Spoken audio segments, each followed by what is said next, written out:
ਪਾਕਿਸਤਾਨ 'ਚ ਪੰਜਾਬੀ ਕਾਨਫਰੰਸਾਂ ਦੇ ਸਭ ਤੋਂ ਵੱਡੇ ਨੈਟਵਰਕ ਪੰਜਾਬੀ ਨੈਸ਼ਨਲਿਸਟ ਫੋਰਮ ਵੱਲੋਂ ਜੀ ਆਇਆਂ ਨੂੰ। ਜਨੂਬੀ ਪੰਜਾਬ ਦੇ ਬਲੋਚਾਂ ਤੇ ਅਰਬੀ ਨਜ਼ਾਦਾਂ ਨੂੰ ਕਿਉਂ ਪੰਜਾਬੀ ਨਹੀਂ ਆਖਿਆ ਜਾ ਸਕਦਾ? ਕੌਮ ਲਈ ਜ਼ੁਬਾਨ ਦੇ ਬੁਨਿਆਦੀ ਅੰਸਰ ਤੋਂ ਇਲਾਵਾ ਸਾਨਵੀ ਅੰਸਰ ਦੇ ਤੌਰ ਤੇ ਮੁਸ਼ਤਰਕਾ ਜ਼ਮੀਨ, ਸਕਾਫਤ ਤੇ ਤਾਰੀਖ ਹੋਣਾ ਵੀ ਲਾਜ਼ਮ ਹੈ।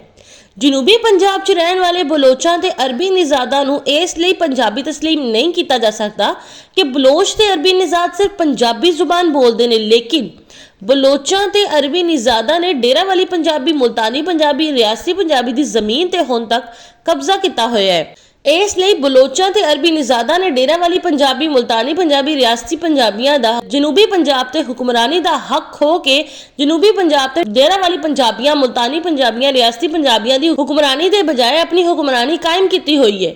ਬਲੋਚਾਂ ਤੇ ਅਰਬੀ ਨਿਜ਼ਾਦਾਂ ਨੇ ਡੇਰਾ ਵਾਲੀ ਪੰਜਾਬੀਆਂ, ਮੁਲਤਾਨੀ ਪੰਜਾਬੀਆਂ, ਰਿਆਸਤੀ ਪੰਜਾਬੀਆਂ ਦੀ ਜ਼ਮੀਨ ਤੇ ਆਪਣੀ ਸਕਾਫਤ ਰਾਈਜ ਕੀਤੀ ਹੋਈ ਹੈ। ਇਸ ਲਈ ਬਲੋਚਾਂ ਤੇ ਅਰਬੀ ਨਿਜ਼ਾਦਾਂ ਨੇ ਡੇਰਾ ਵਾਲੀ ਪੰਜਾਬੀਆਂ, ਮੁਲਤਾਨੀ ਪੰਜਾਬੀਆਂ, ਰਿਆਸਤੀ ਪੰਜਾਬੀਆਂ ਦੀ ਸਿਆਸਤ ਨੂੰ ਤਬਾਹ ਬਰਬਾਦ ਕਰ ਦਿੱਤਾ ਹੈ। ਬਲੋਚਾਂ ਤੇ ਅਰਬੀ ਨਿਜ਼ਾਦਾਂ ਦੇ ਜਨੂਬੀ ਪੰਜਾਬ ਤੇ ਕਾਬਜ਼ ਹੋਣ ਤੇ ਡੇਰਾ ਵਾਲੀ ਪੰਜਾਬੀਆਂ, ਮੁਲਤਾਨੀ ਪੰਜਾਬੀਆਂ, ਰਿਆਸਤੀ ਪੰਜਾਬੀਆਂ ਮਕਬੂਜ਼ ਹੋਣ ਦੀ ਵਜ੍ਹਾ ਦੇ ਨਾਲ ਡੇਰਾ ਵਾਲੀ ਪੰਜਾਬੀਆਂ, ਮੁਲਤਾਨੀ ਪੰਜਾਬੀਆਂ, ਰਿਆਸਤੀ ਪੰਜਾਬੀਆਂ ਦੀ ਤਾਰੀਖ ਤੇ ਬਲੋਚਾਂ ਦੇ ਅਰਬੀ ਨਿਜ਼ਾਦਾਂ ਦੀ ਤਾਰੀਖ ਬਾਹਮੀ ਇਸ਼ਤਰਾਕ ਦੇ ਬਜਾਏ ਫਾਤੇ ਤੋਂ ਮਫਤੂ ਵਾਲੀ ਤਾਰੀਖ ਹੀ ਰਹੀ ਹੈ। ਇਸ ਲਈ ਜ਼ਮੀਨ, ਸਕਾਫਤ, ਤਾਰੀਖ ਦੇ ਮੁਸ਼ਤਰਕਾ ਨਾ ਹੋਣ ਦੀ ਵਜ੍ਹਾ ਨਾਲ ਜਨੂਬੀ ਪੰਜਾਬ ਦੇ ਕਾਬਜ਼ ਬਲੋਚ ਤੇ ਅਰਬੀ ਨਿਜ਼ਾਦਾਂ ਨੂੰ ਸਿਰਫ ਪੰਜਾਬੀ ਜ਼ੁਬਾਨ ਬੋਲਣ ਦੀ ਵਜ੍ਹਾ ਦੇ ਨਾਲ ਪੰਜਾਬੀ ਕਰਾਰ ਨਹੀਂ ਦਿੱਤਾ ਜਾ ਸਕਦਾ।